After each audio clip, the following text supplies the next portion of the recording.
Okay, I'm gonna get started. Who's Can the everybody hear audience, by me? the way? Yeah, Yep, you're good, Nikki. Okay. I hear you. So hi everyone. I'm Nikki Blunier with the IPM Institute Sustainable Communities Group.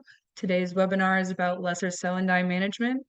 Lesser celandine is an aggressive non-native weed that was recently added to Michigan's invasive species list and is also threatening ecosystems across Illinois and Wisconsin.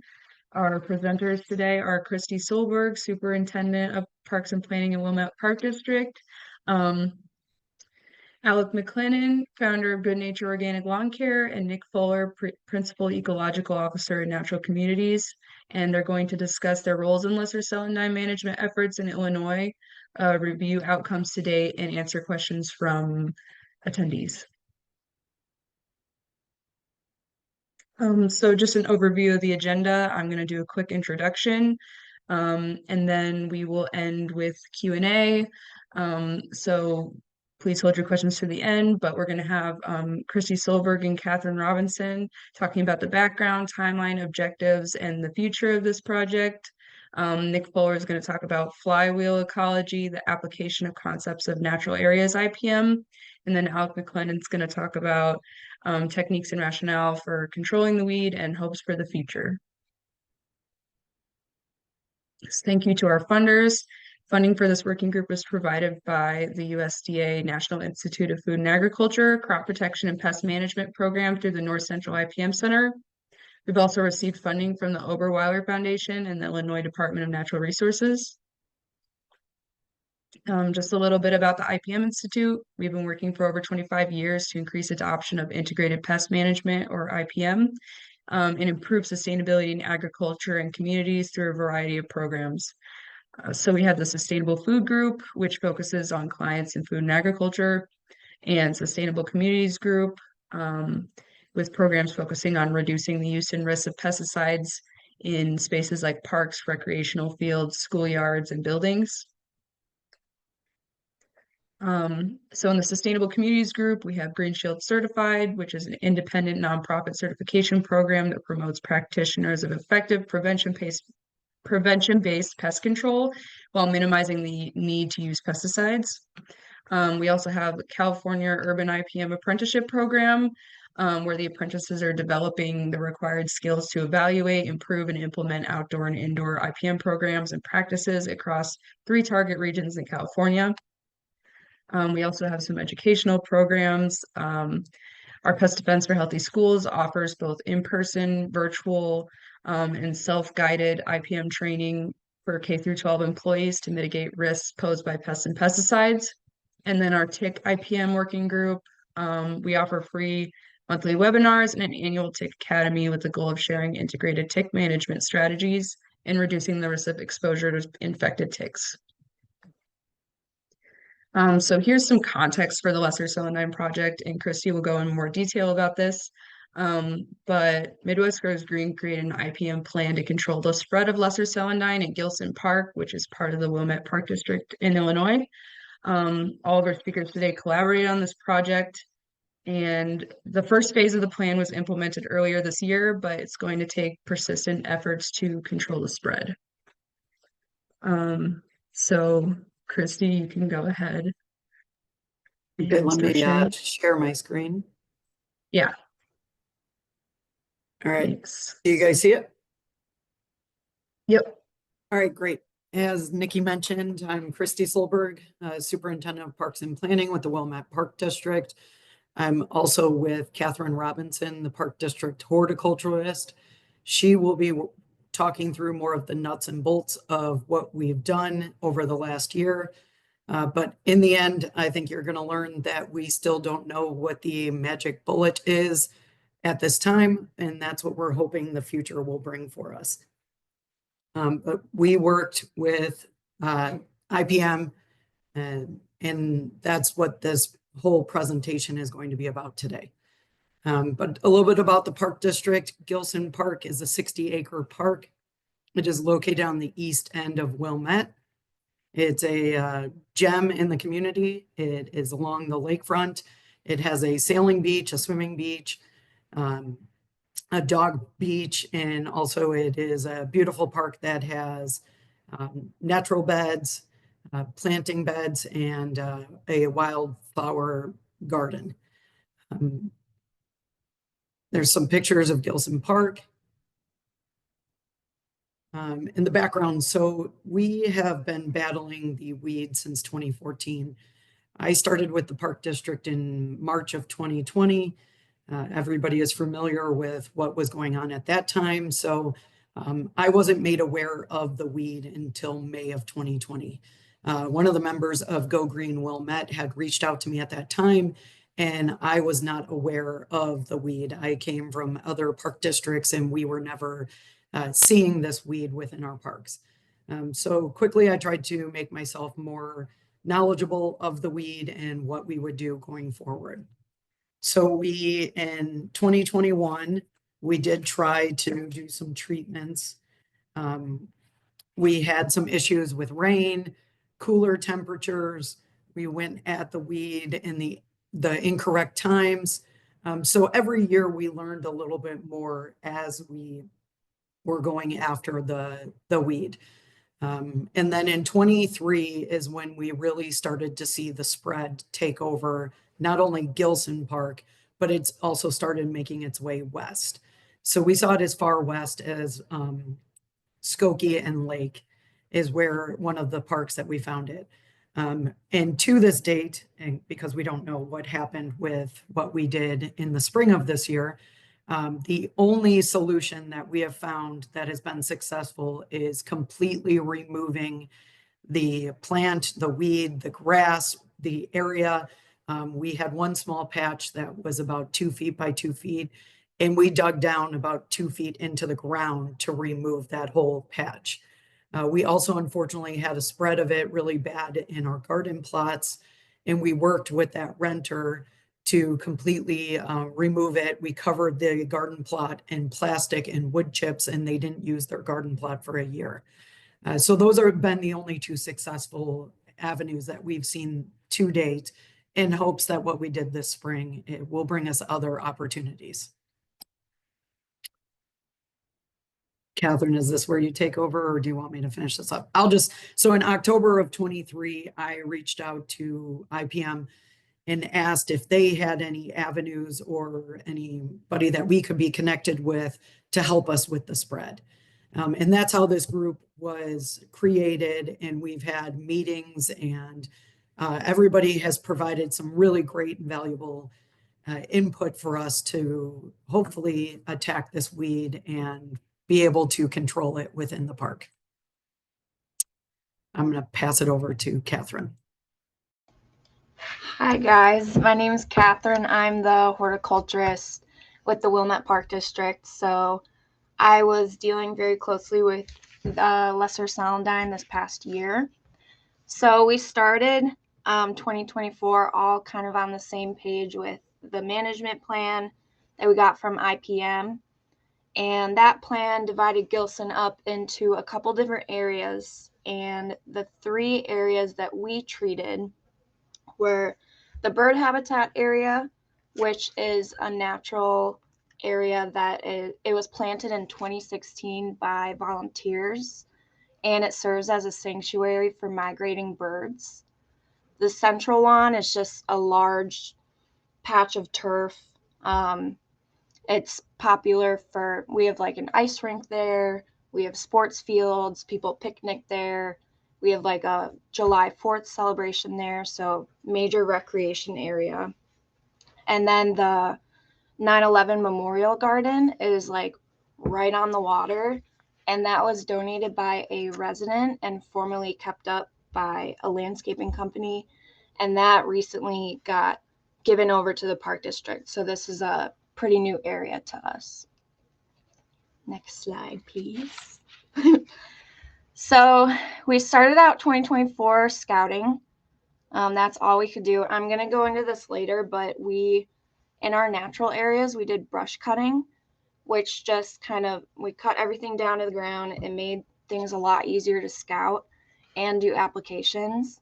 And around the second week of February, the plant popped up So following that, we flagged, mapped, and monitored the populations, and then that went into our applications. So next slide.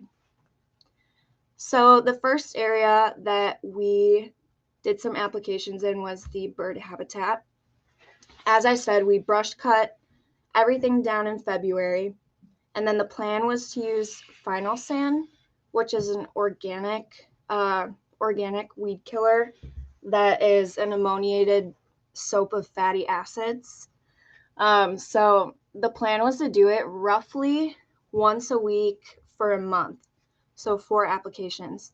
You can see that we kind of roughly got it every week.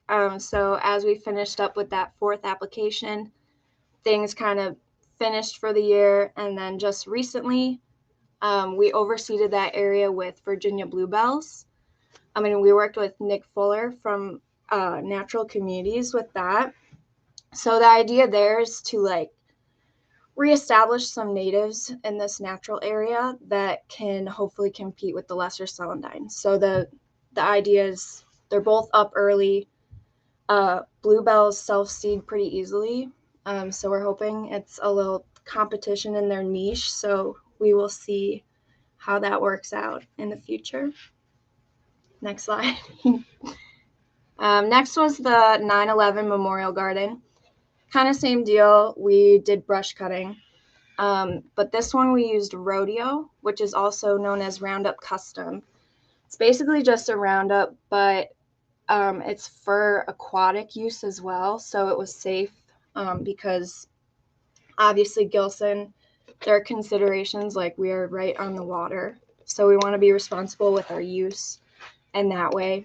It was recommended that we do a 2.5% spot treatment, but we ended up doing a 1.5. And we did that roughly every 2 weeks. You can see we kind of got behind. But we did 3 applications and then overseeded with the bluebells as well. And then in the central lawn, we used Rodeo as well, roughly every 2 weeks, 3 applications. And then this past September, the glyphosate obviously killed the turf grass. So we overseeded with some turf grass to get that back in there. I put a little note at the bottom that on the management plan, it was recommended we reseed in May and September. We missed that May reseeding, but definitely going to prioritize that moving forward. Next slide.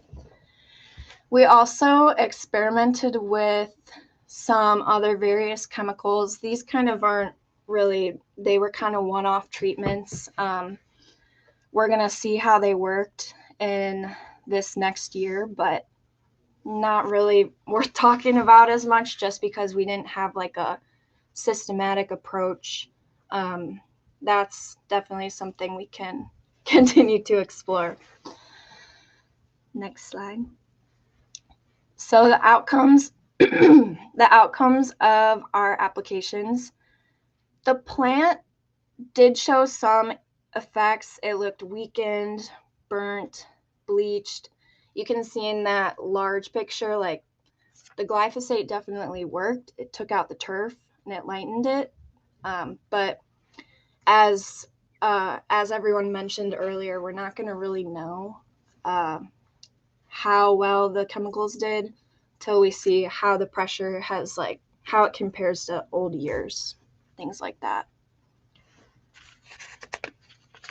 So looking forward, things we've learned along the way. Kristi went into the history of our management with lesser celandine. I got hired on May of 2023.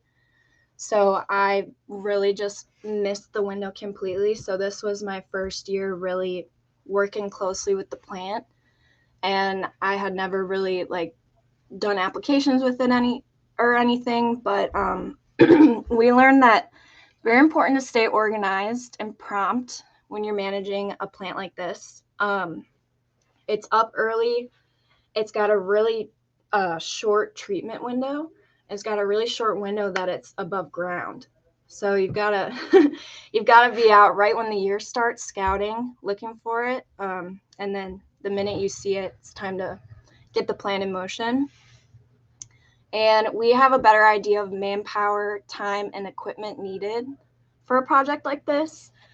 As you saw, we weren't always super consistent with our applications. So you can, we're definitely going to prioritize, like, if we're supposed to do an application every week, let's do it every week. And let's have people available to do that. There were also some things that kind of slipped through the cracks, like the reseeding the turf. So this was kind of like a trial year. So we're going to definitely, we've got a better idea of how to be ready for next year. And then the last thing is understand this will be a long process. This plan goes until 2026, but things aren't going to happen overnight. In the past, we have relied on Speed Zone, which was an herbicide that we liked. It had a burning agent, so we would use it on the lesser Celandine. We liked it because it showed results right then, but that's not the long-term results we're looking for. So it's a long process controlling invasives. You gotta just do your part and be in it for the long haul. So next slide. And as Kristi said, lesser Celandine is in almost all of our parks. This photo is our K Nature Center, and this is basically the understory of like a little mini woodland. So you can see it's just made this crazy mat. So it's super important to control this right when it's up, take control early. And controlling invasives is daunting, but collaborating with individuals like we did here and having a management program helps. And overall, we're super excited to be a part of this project and see kind of what comes of this and what options are best to control this plant. So next slide. That's really it on our end. I put Kristi and I's emails if you have any questions. So thank you for your time. Thank you, Catherine and Kristi. If anyone has questions, you can put them in the chat, but we will get to them at the end. And now we're going to hear from Nick Fuller from Natural Communities. Morning. So my name is Nick Fuller, and I'm the Principal Ecological Officer at Natural Communities.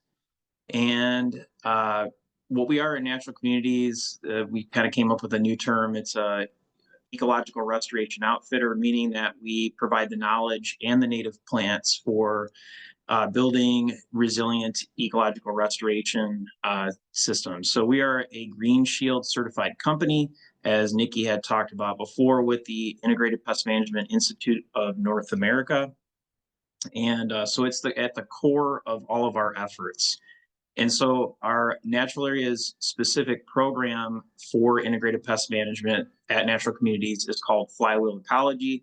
And the flywheel meaning that we are building momentum in our ecological system. And basically we're trying to do that for resilience to invasion of invasive species, resilience with diversity, and resilience in the face of climate change. And we do this through the use of native plants to provide robust competition and management strategies to help combat invasive species. We also achieve the momentum in our ecological systems and the resilience in our ecological systems through strategic methodologies to control invasive species. And kind of that's what we're talking more about today. So we layer the control with native competition, and together those two things, that's what makes up Flywheel Ecology. And that's kind of what we provided for the input on the Gillison Park here. So Kristi and Kathleen covered kind of the what of what they did in their natural areas at Gillison Park. And what I'm going to cover today is the why of what we created for the Integrated Pest Management Program. So we do know that glyphosate and other synthetic herbicides do work on lesser celandine in the long run, but our objective is to reduce or possibly even eliminate the use of those synthetic herbicides or general herbicide use in the future, if at all possible, so to eliminate or reduce those for the natural areas. So that's the driver behind the program that we were trying to create. So for this project, we use those flywheel ecological concepts to come up with an integrated pest management plan for the lesser celandine in the natural areas at Gillison Park. And so when we look at control for any invasive species, we look at it kind of in three ways. So we want to control, the established parent plants. That's what we call those plants that are currently existing and reproducing. We call them parent plants because they're not only causing a current problem, but their offspring are also creating potential future problems or likely future problems, creating a larger issue into the future. So we want to focus on preventing future problems as well. And this usually means that we're controlling the reproductive cycle of those invasive parent plants as well. That's the second component. The third and last component that we want to work on is to establish native plants so that they keep invasive species populations in check once control has been initially achieved. So to determine an approach in any particular issue, we need to look at the specifics of the species that we're dealing with, its life cycle, and its reproductive methodology. So let's dive into the cycle of lesser celandine first. Just generally, let's talk about life cycle. So for life cycle, what we mean by this is it an annual plant, meaning it's only living for 1 year? Is it a biennial, living for 2 years? It is a monocarpic perennial, meaning that it sits as a basal rosette or vegetative only for multiple years, and then it grows and blooms once, and then once it's completed that reproductive cycle, it dies? Or are we looking at a perennial, basically meaning it's living for many years and typically reproducing each and every year? So once we've kind of determined that, we also want to identify at this stage, is it a woody plant or is it an herbaceous plant? Because that's also important. And we would also want to identify its phenology, meaning when in the year is it actively growing? Is it growing in the spring, the summer, the fall? Sometimes plants grow from fall through winter, winter annual. So we're trying to determine that aspect as well. So we also want to determine its reproductive methodology. This is usually seed with most plants, but sometimes plants reproduce asexually as well, meaning that they reproduce without pollination from other plants and they reproduce without seed. Oftentimes this is primarily through vegetative reproduction, but it can take multiple forms. It could be reproduction through rhizomatous roots, basically meaning it spreads through its roots, or plants can reproduce through bulbed or tuberous roots as well. If you don't know what tuber means, think of a potato. So basically a root alternative. So in the case of lesser celandine, it is an herbaceous perennial, and it does spread primarily vegetatively. It reproduces through tuberous roots and through things called bulbils. Bulbils, a lot of people don't know what those are. So if you don't, they are small clone-like nodules that grow from the plant. Oftentimes kind of, at the base of the flower, those drop off, those clones drop off, and then they actually reproduce, creating more.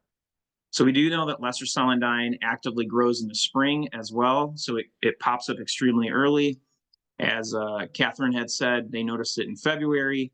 It reproduces very early in the spring as well, and then it goes dormant in the spring. So all of that stuff is really important to determining what type of program we want to develop around the invasive species. So we know its life cycle, we know its reproductive methodology. Now we can devise a way to basically find a chink in that armor, finding its weakness and developing a program around that. So once we find that, we can exploit that weakness to help get it under control with the least amount of herbicides possible, leading eventually on native plant competition to help those populations to keep them at bay naturally. So it is a perennial, so we cannot likely wait out its life cycle. For example, if it was an annual or biennial, we could probably control its reproduction and just wait out its life cycle. However, this is a perennial, so we could be waiting decades and so that's not realistic in this particular case for lesser celandine.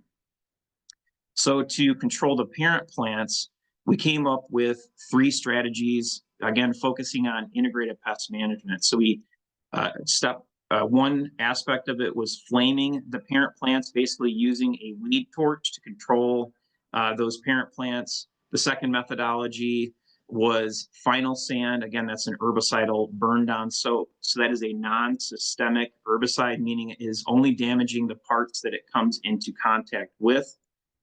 And then the third methodology, again, Catherine had elaborated on this, but it's Rodeo, a glyphosate project. This is a synthetic herbicide that is systemic, so it does control roots on many species.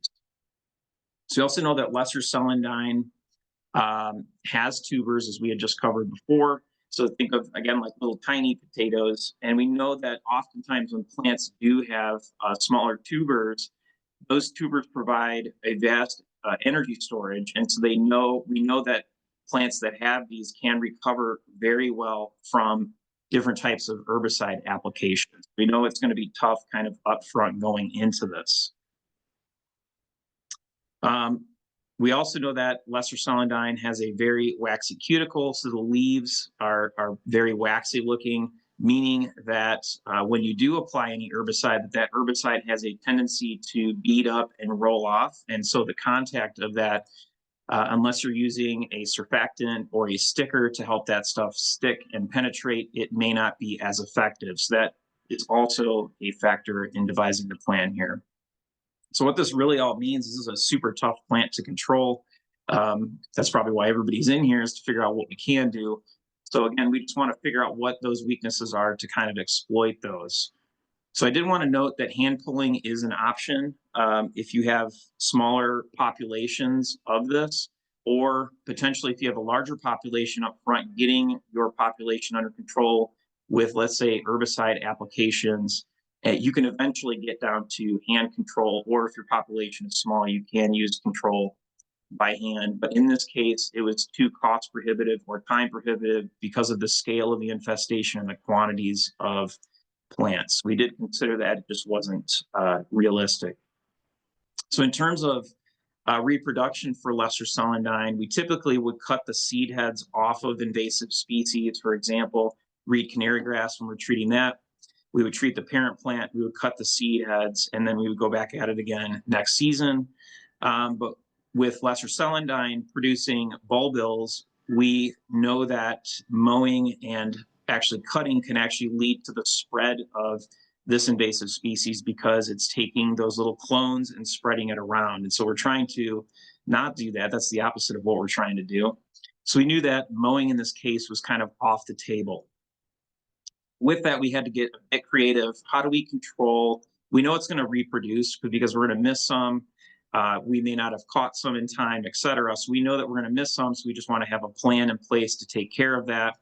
So not having cutting, that's where we had to get creative. That's where the flaming came in for also the reproductive control. So we're torching those individuals that are left over that we missed, so that basically it's preventing reproduction this particular year, and then we can go back again at the next year, whittling away at those parent plants and continuing this process through time. So the third methodology that we wanted to implement here was native competition. So again, this is a pretty unique plant.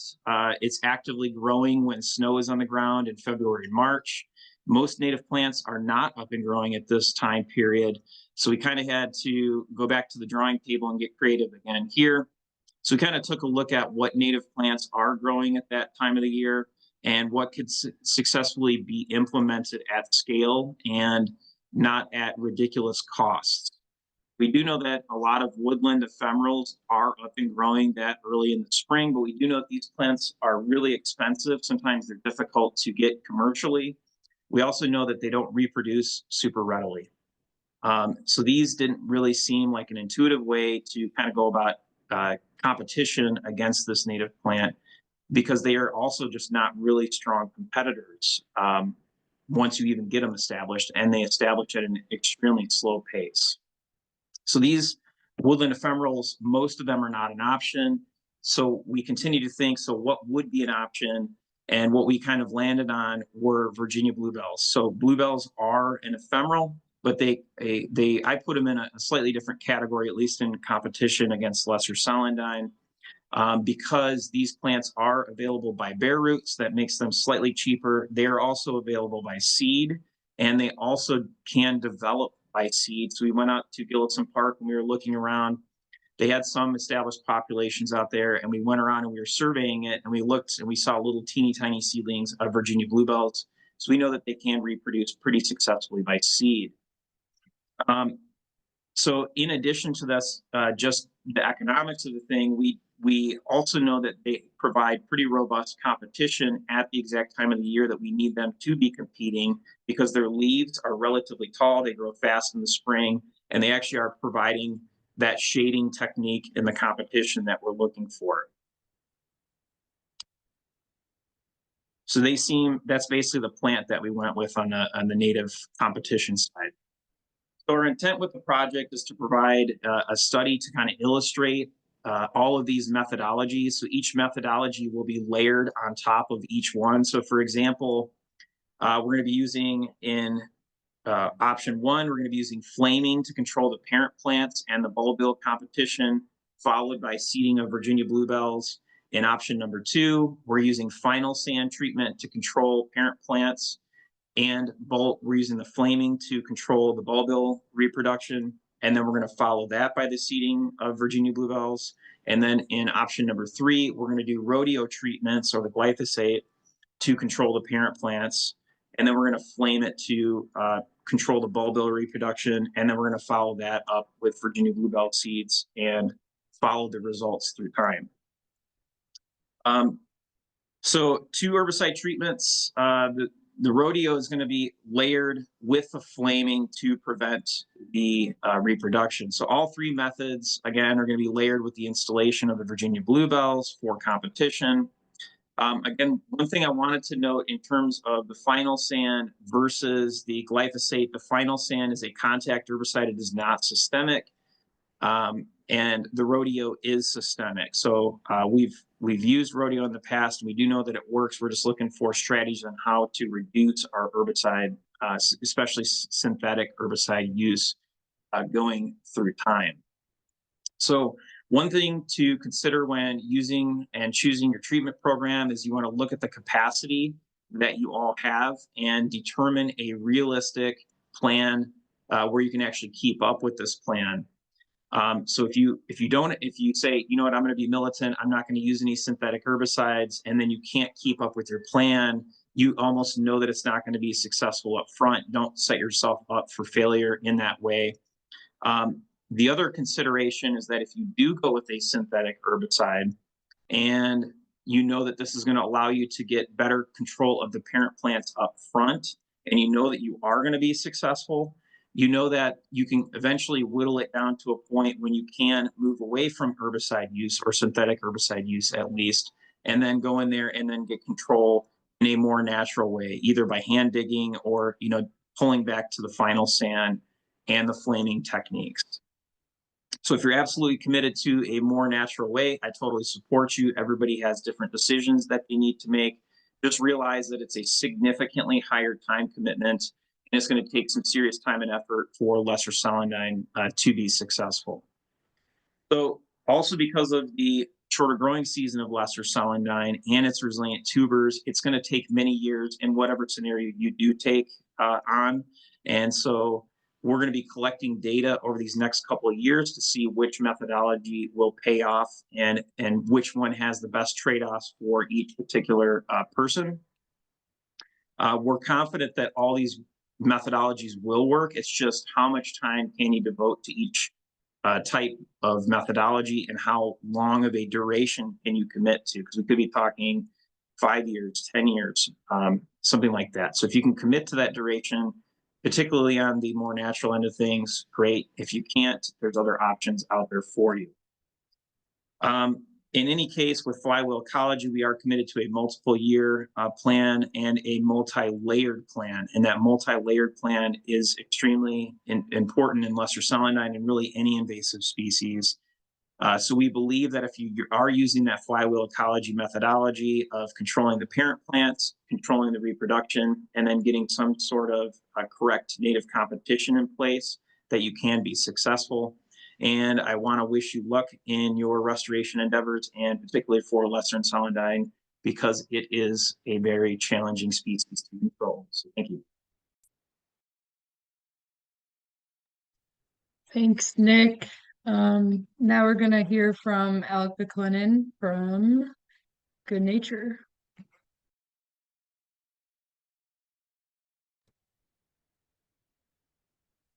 All right, awesome. Thank you. Hey, I'm going to see if this sharing thing works for me. So you guys can let me know if I get the right screen up. Let's see, share. Share this screen. And then, all right, what are the odds this works? I can see it. I can see your slides. Guys seen a logo? Okay. Yeah. All right, just one slide, Nikki? Yes, just one. All right, sweet. Okay, awesome. All right, well, so my name is Alec McClennan. I run a company called Good Nature Organic Lawn Care, and our goal is to try to help, people maintain their parks, yards, without resorting to kind of pesticides and things that can have potential negative effects. So it was fun to work on this project. I think everyone's done a great job of giving the details. I'm not going to go into a whole lot of repeating anything, but I want to touch on a couple things and what we did, what Good Nature's part was in this project. First, I just want to say identifying lesser celandine is kind of important. It's way more prevalent right now than the native marsh marigold, but you wouldn't want to kill off the native either. So I think first step before you start an aggressive plan would be to do an identification. And the leaves are a little bit different, the roots are a little bit different. So that's just kind of something to look at. PSA. So we've been encountering lesser celandine for years in our organic lawn care business, and we, in all honesty, don't have a great solution. This Fiesta we've used in the past, which is a chelated iron, and it is kind of a burn down selective product, and so it can it will blacken the lesser celandine, and in some ways it can make it appear to go away a lot faster than it would under normal circumstances, but it's not doing anything to the tubers and to keep it from coming back the following year. So what we've seen is that in the long run, it doesn't do a whole lot. And key thing with lesser celandine is what Nick mentioned here that I'll show some pictures of, but we've got two things. You can see the kind of tubers at the bottom there.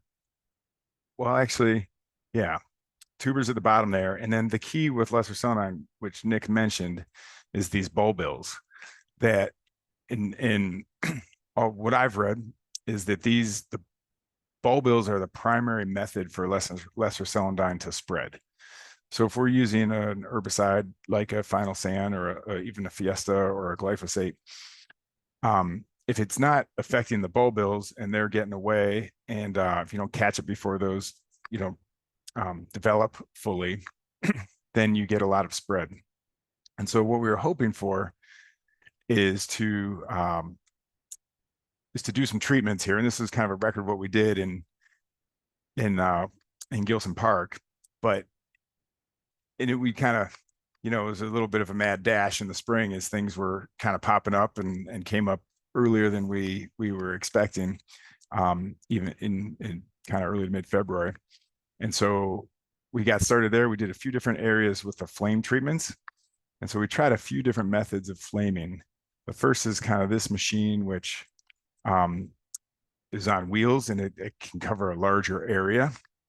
So it's got 5 different kind of flame heads. And the idea was that if this is a big area, we can treat it faster. What we found was that actually it wasn't as efficient as just an individual flame treater. Was faster to kind of walk around and treat. And the hope with doing this is that we can damage the plant to weaken it enough, and then also prevent the bulbils from spreading around and reproducing. So this is basically, we'd walk around different areas of the park at different times of the year and spray the weeds, spray the lesser celandine. And it seemed like that doing it early in the season allowed for the turf to recover. So a lot of the areas where we were finding it is kind of under trees, like in this picture, where there's not a whole lot of turf there already. But even in the turf areas, when we were kind of focused on the plants themselves, and we're not trying to kind of light them on fire, we're trying to get them really hot and burst all their cells, and then also do the same thing to the bulbil. So we'll see what happens. Initial kind of results look like this, and the leaves kind of maybe start to curl up a little bit and look like they're drying out. And then when we come back a couple weeks later, the areas that we had flamed already would not be gone by any stretch. They maybe be starting to recover, but they were much less vigorous than areas that we hadn't treated. So I think we added in some areas a little bit later in the spring to the flaming treatments. And when we come back, the areas that we treated early were, the lesser celandine was far less healthy and vigorous than in the areas that hadn't been treated early. So that's basically kind of what it looks like after the flaming. And we're curious to see how it looks when we see it come back out, later this, I guess, early 2025. That's all I got. If anybody's got any questions, I'm happy to answer with our experience. Okay, thank you, Alec. I'm just gonna share contact information. And if anyone has any questions, you can put them in the chat or raise your hand. Questions for any of the speakers?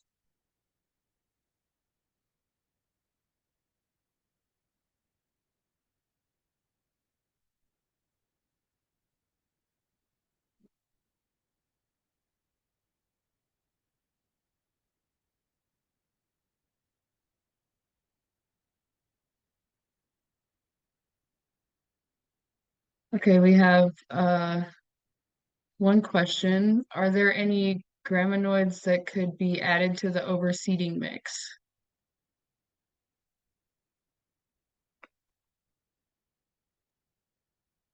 I'm gonna guess that this is a natural areas question because if it was turf grass, they're all graminoids.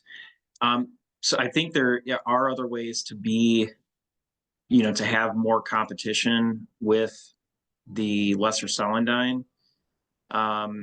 We looked at some other plants as well, in addition to just Virginia bluebells, and it's not like we're exclusively going with Virginia bluebells. The park already has some pretty well-established native plant populations, some really great, even spring ephemerals. Wild ginger was one of them. We had talked about using cool season grasses in there as well. So, for example, Virginia rye, Canada rye, things like that.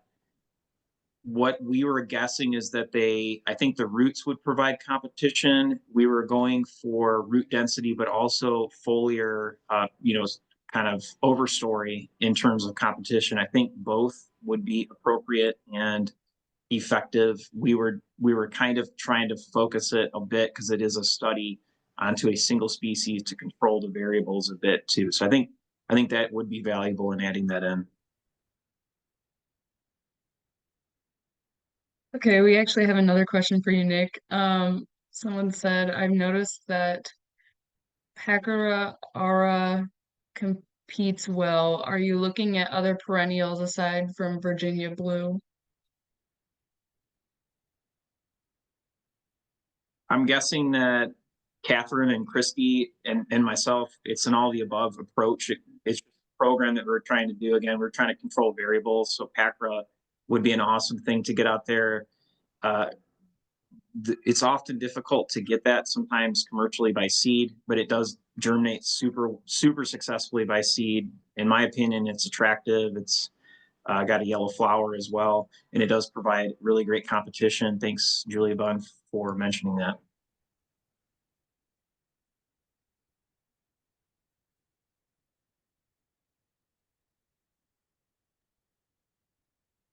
Anyone have any other questions?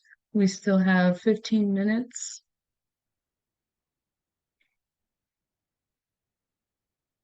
Or if you want, you could email any of them directly.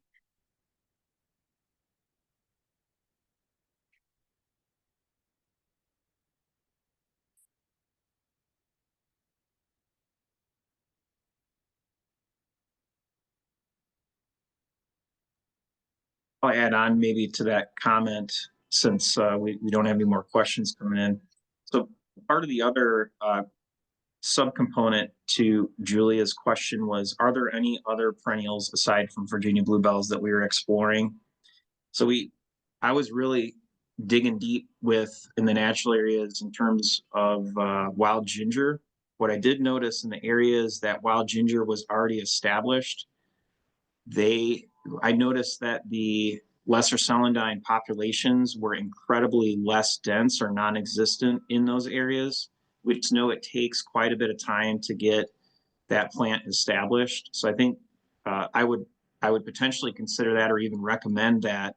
It was just the speed the speed of establishment of wild ginger in combination with how quickly we needed to get the project moving, having a really short, soft funding for the duration of the project, which is, I believe only 1 year at this point, and you know how difficult it is to fund studies. So we were looking at Virginia bluebells to kind of expedite the process potentially.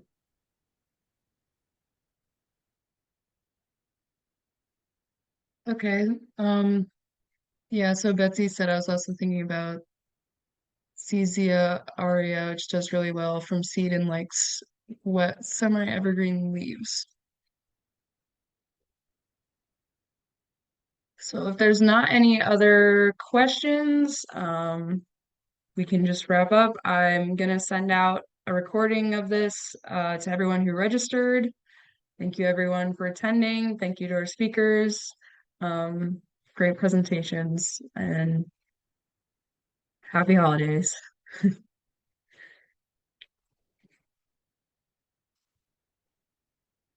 Thank you.